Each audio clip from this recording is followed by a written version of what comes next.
pagi pemirsa Reportase Weekend. Waktunya untuk berakhir pekan bareng sama teman-teman dari VOA dari Amerika Serikat. Bareng saya Vina Moptadi dari negara bagian Maryland. Dan saya Ian Umar dari apartemen saya di Washington DC. Apa kabar pemirsa Reportase Weekend? Senangnya sudah weekend, udah gitu siap-siap untuk keluar. Kayaknya kegiatannya udah mulai ke mall. Dan ternyata katanya di beberapa tempat sudah mulai ada bioskop yang sudah mulai buka di Indonesia. Senangnya ya bisa ada hiburan lain. Wah, hiburan baru nih ya di tengah pandemi karena baru buka. Mungkin ada yang mengajak keluarga untuk nonton Shang-Chi atau ngajak teman-teman buat nonton James Bond. Apapun itu jangan lupa untuk selalu pakai masker, jaga jarak, kemudian pakai hand sanitizer. Di Amerika juga beberapa negara bagian sudah buka bioskopnya. Saya sendiri belum pernah tapi mungkin akan memberanikan diri. Kenapa? Karena Montgomery County tempat saya berada ini sudah 98% yang divaksinasi. Jadi lumayan lah, bisa bikin tenang. Dan tentunya di Reportase Weekend kali ini kita banyak sekali yang pengen disampaikan kepada pemirsa semua. Desain mode Papua tampil dalam salah satu pertunjukan fashion runway di ajang Fashion Week New York. Desain yang menampilkan pattern tradisional dari budaya Papua ini mendapat pujian dari para pengamat mode New York. Di tengah kota New York, ada hal baru yang disambut warga dengan sukacita. Burung elang kembali ke kota dan bersarang di beberapa tempat. Salah satunya didokumentasikan warga penghuni apartemen dan menjadi viral di media sosial. Meski diselenggarakan dengan protokol kesehatan ketat, kembalinya belajar tatap muka masih mencemaskan orang tua di Amerika. Vaksinasi usia anak 12 tahun ke bawah belum mendapat izin, tapi kini ada kabar menjanjikan dari salah satu produsen vaksin. Seiring dengan berkurangnya level PPKM di Indonesia, pembatasan juga mulai dilonggarkan. Di banyak tempat, restoran-restoran, bioskop, kafe-kafe sudah mulai dibuka kembali meskipun kapasitasnya yang masih dibatasi antara 25 hingga 50%. Dan karena bioskop udah buka, film-film juga mulai ditayangkan nih. Semoga ini bisa menjadi semacam pendorong ya bangkitnya film-film produksi baru khususnya dari tanah air. Nah, salah satu indikasinya film Indonesia tetap mendapat tempat loh di film festival internasional. Salah satunya baru menoreh prestasi yaitu film berjudul Empu karya Harvan Agustriansyah yang mengikuti sebuah film festival di negara bagian Vermont di Amerika, tepatnya di ajang Middlebury New Filmmaker Film Festival. Kita lihat prestasi apa yang diraih oleh film Empu ini.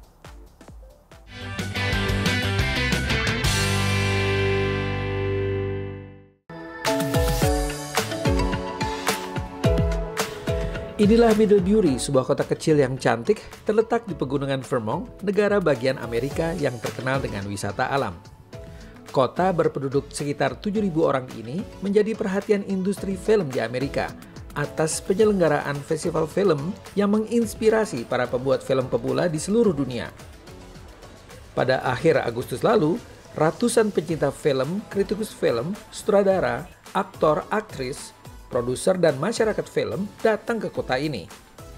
Sekarang ini saya sedang berada di Middlebury New Filmmaker Festival, sebuah festival yang sengaja diselenggarakan bagi para filmmaker baru di seluruh dunia.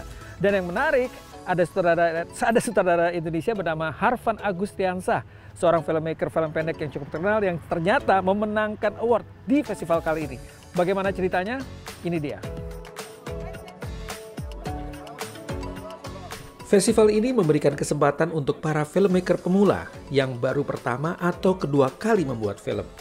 Kategori genre film juga beragam, mulai dari film pendek, naratif film, animasi, hingga feature film. Our idea from the beginning was to concentrate on new filmmakers because at many festivals, they don't have an opportunity to really shine.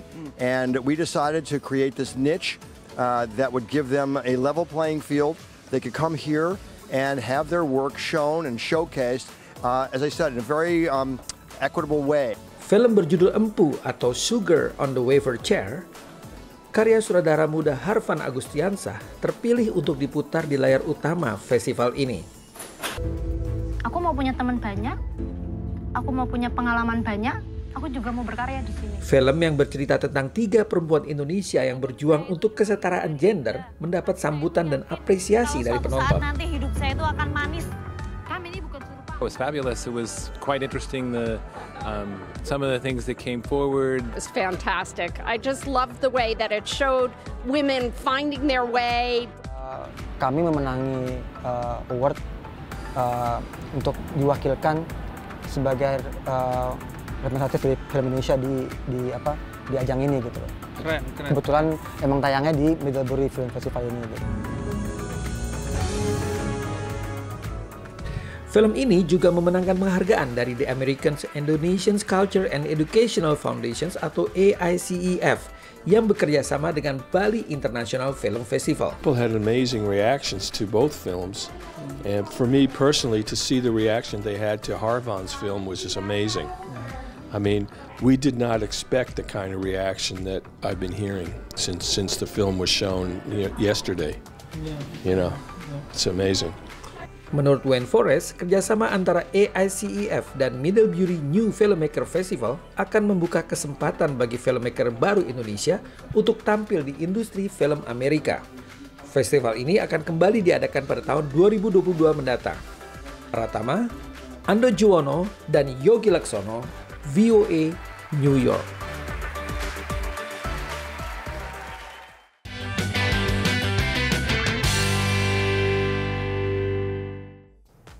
Selamat untuk film Empu yang berhasil mendapatkan penghargaan. Ceritanya menarik sekali tentang 3 perempuan yang memperjuangkan kesetaraan gender. Ini kayaknya layak ditonton nih. Nah, Harvan ini adalah filmmaker pemula di Indonesia. Semoga prestasinya di Amerika Serikat ini kemudian membuka jalan jadi semakin cemerlang pokoknya karirnya dalam dunia perfilman di Indonesia. Dan pemirsa, reportase weekend masih akan balik lagi setelah pesan-pesan berikut.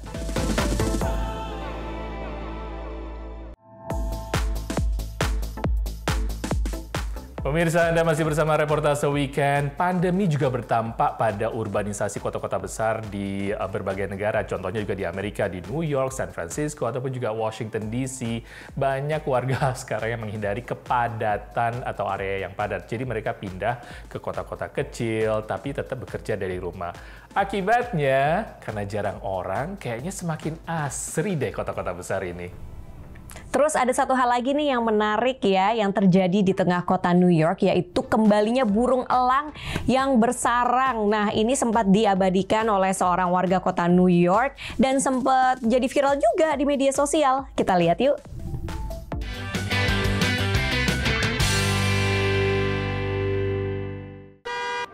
Suara klakson mobil, lalu lalang kendaraan dan pejalan kaki yang melewati deretan pedagang dan toko-toko adalah hal yang biasa dijumpai jika Anda berkunjung ke kawasan Broadway, Manhattan, New York.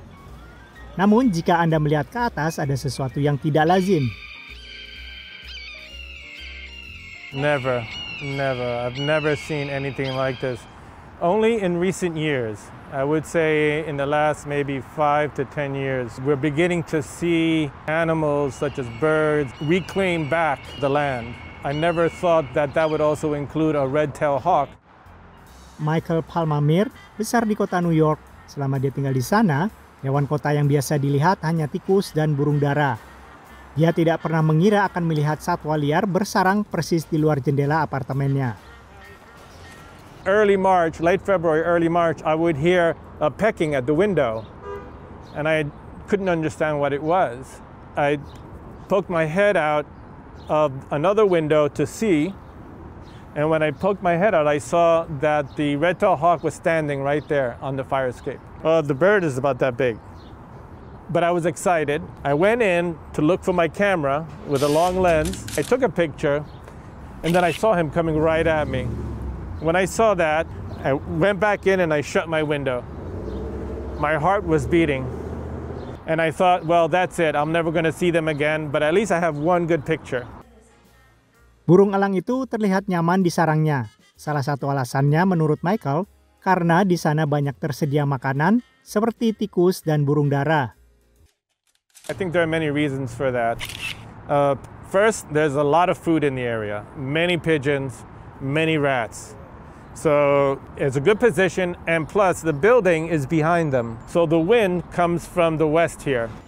Michael juga menyempatkan diri untuk merekam kejadian langka ini dan mengunggahnya ke Instagram pribadinya, lalu menjadi viral. First time I see that bird right there. You got the nest right there and all that. Isn't it amazing? It is amazing. I think they sense when they can be in a place that's safe. Pandemi COVID-19 telah membuat kota yang tadinya ramai menjadi sepi, dan datanglah hewan-hewan yang sebelumnya jarang ditemui di pusat kota New York.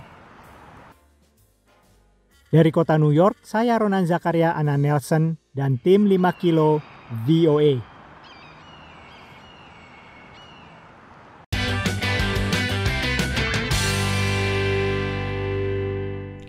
New York City emang selalu ada aja yang menarik ya di kota yang nggak pernah tidur ini, nggak pernah nggak seru pokoknya.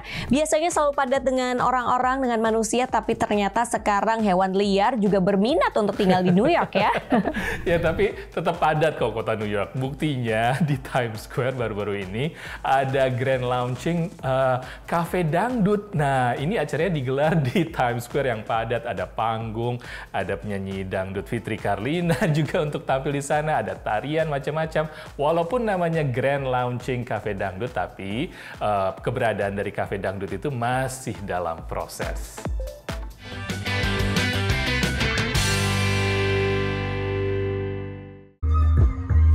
Penyanyi dangdut Fitri Karlina baru-baru ini tampil dalam acara seni dan budaya Indonesia di area Times Square, New York. Fitri tampil membawakan beberapa lagu, termasuk lagu hits ABG Tua.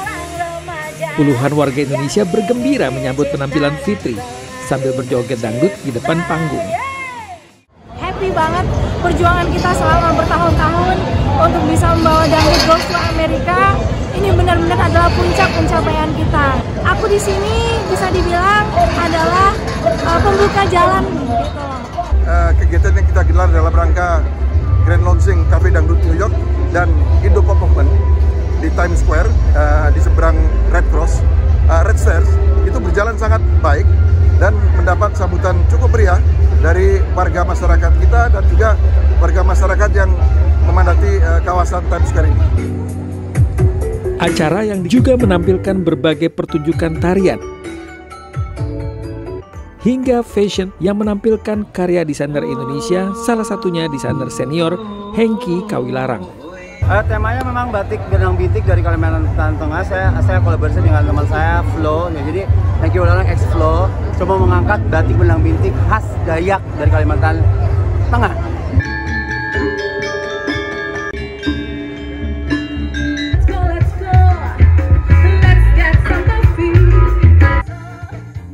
Walau acara ini disebut sebagai Grand Launching Cafe Dangdut New York, namun hingga saat ini belum ada bentuk fisik, tempat, dan lokasi dari Cafe Dangdut ini. Menurut pernyataan klarifikasi Cafe Dangdut New York yang diterima VOA, Cafe Dangdut New York saat ini telah menyiapkan operasionalisasi Cafe Truck Cafe Dangdut New York, sembari memproses pengerjaan Cafe Shop Cafe Dangdut New York. Naratama, VOA, New York.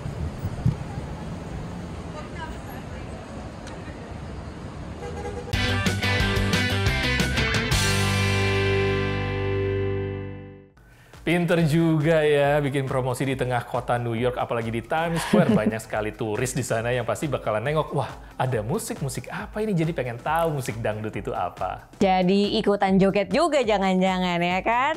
Nah Cafe Dangdut ini bikin kita penasaran ya, katanya sedang dalam proses. Jadi nanti kalau sudah jadi, saya mau ajak Ian ke sana sama pemirsa juga, oke? Dan jangan kemana-mana pemirsa, reportase weekend masih akan kembali lagi.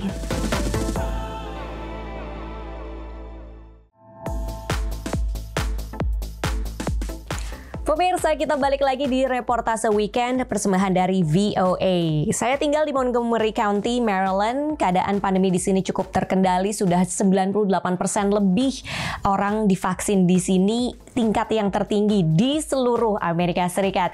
Jadi sebagai ibu cukup pede mengirimkan anak-anak ke sekolah, apalagi yang besar yang sekolah di SD itu ya, mereka dia ini setiap hari Jumat selalu ikut namanya tes COVID, Ian. Jadi setiap hari Jumat pasti dites sama sekolahnya. Tapi walaupun diselenggarakan belajar tatap muka ini dengan prokes yang sangat ketat, orang tua di Amerika juga masih khawatir karena pada dasarnya anak-anak usia sekolah dasar dan juga TK belum bisa divaksinasi. Nah, tapi ada kabar yang cukup menjanjikan dari salah satu produsen vaksin yang mulai menjajaki vaksinasi untuk anak usia 5 tahun sampai 11 tahun.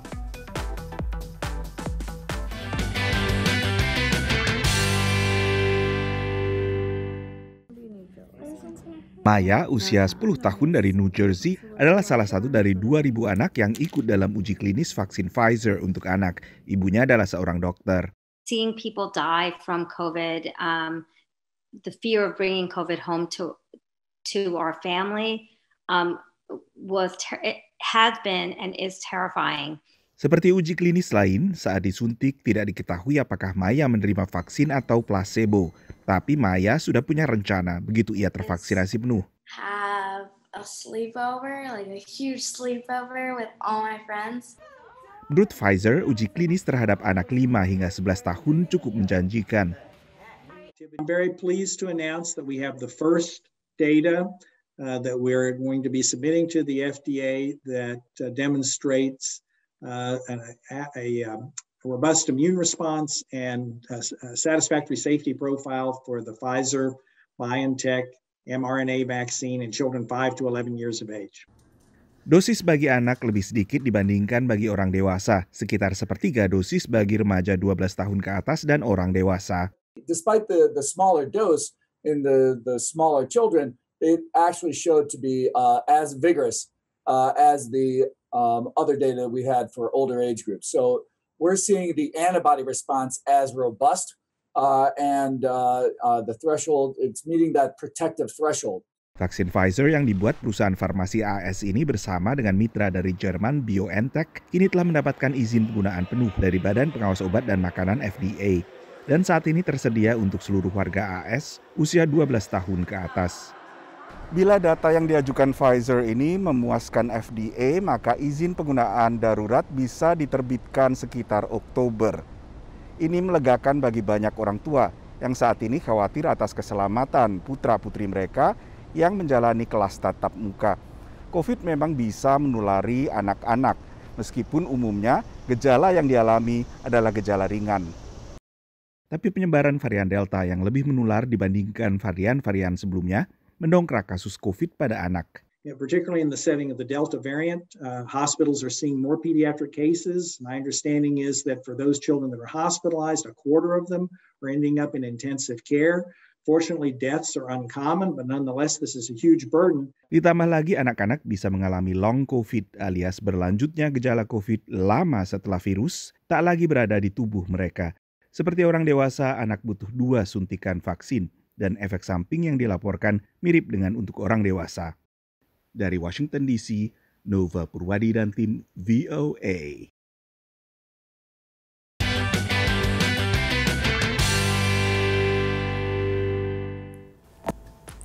Saat ini proses pengujian vaksin untuk anak-anak sedang dilakukan oleh FDA. Ini adalah Badan POM-nya Amerika Serikat. Dan dokter saya juga bilang katanya siap-siap Bu, nanti sebentar lagi mungkin akan ada vaksin buat putri-putrinya. Semoga bisa keluar sebelum akhir tahun gitu katanya. Amin. Oke, kita sekarang beralih ke kabar yang cukup menarik nih menurut saya. Kembali lagi ke kota New York pemirsa, karena desain mode fashion Papua ataupun juga dari daerah Papua Timur Indonesia berhasil melenggang atau ditampilkan di ajang salah satu acara Pekan Fashion di New York City. Seperti apa sih desain mode Papua ini digelar di kota New York? Kita lihat liputan berikut.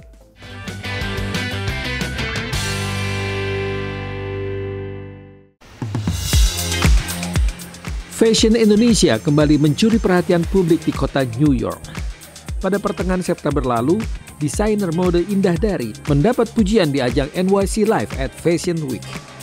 Tampil dengan desain pakaian elegan dengan dominasi warna hitam, putih, dan nuansa emas, lengkap dengan sentuhan tekstur khas dari Papua yang modern, Karya desain ini menjadi perbincangan sekitar 500 tamu yang hadir. Oh, the designs from Indonesia? Those are some of my favorites. Those are fantastic. I really love the piece that she put me in. Anything like a little bit longer, has like a train, was amazing. So he knows how to rock a train. It's so good. It was really fun. I thought it was amazing that she came all this way to put on this show. So I thought it was amazing. It was great. Designers from Indonesia, Jakarta. Beautiful, beautiful designs, showing some of their native motifs and some designs unique. Something you don't see here in New York City. Kehadiran Indah Dari bersama Dr. Rosalind Rumaseu di panggung runway yang digelar di area Financial District Lower Manhattan, New York ini adalah atas undangan langsung dari Presiden dan CEO NYC Live at Fashion Week, William Michael Reed, yang sudah mengamati karya Indah Dari lewat sosial media sejak 2 tahun lalu. Michael tertarik pada sentuhan khas Papua karena dianggap cocok dengan nuansa fashion ini. Awalnya Michael itu follow saya di Instagram, jadi dia melihat proses pembuatan motif Papua yang saya buat itu. Dari saya menggambar, terus saya buat untuk melukis, terus saya print menjadi tekstil. They came all the way up from Indonesia to be a part of this week's showcase. I'm happy for them. We're looking forward to working with them again next season and many seasons going forward. I couldn't be happy for them. I couldn't be happy for our audience as well. Gambaran untuk dari tanah Papua di dalam busana itu baru pertama kali di New York, dan saya berterima kasih kepada Ibu Indah Dari.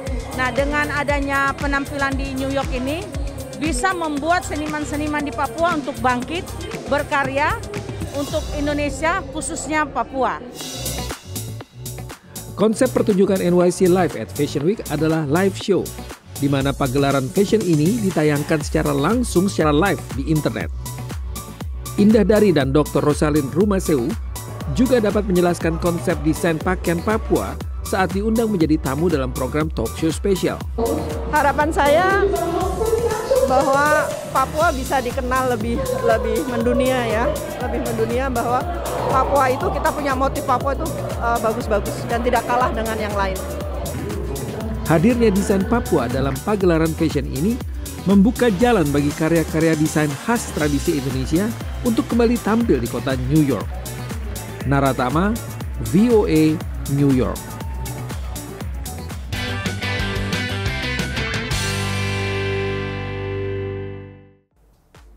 Unik, berbeda, dan fashionable. Itu yang dicari oleh para kurator mode fashion di New York. Dan senang sekali mode fashion Papua ini bisa tampil di panggung New York Fashion Week.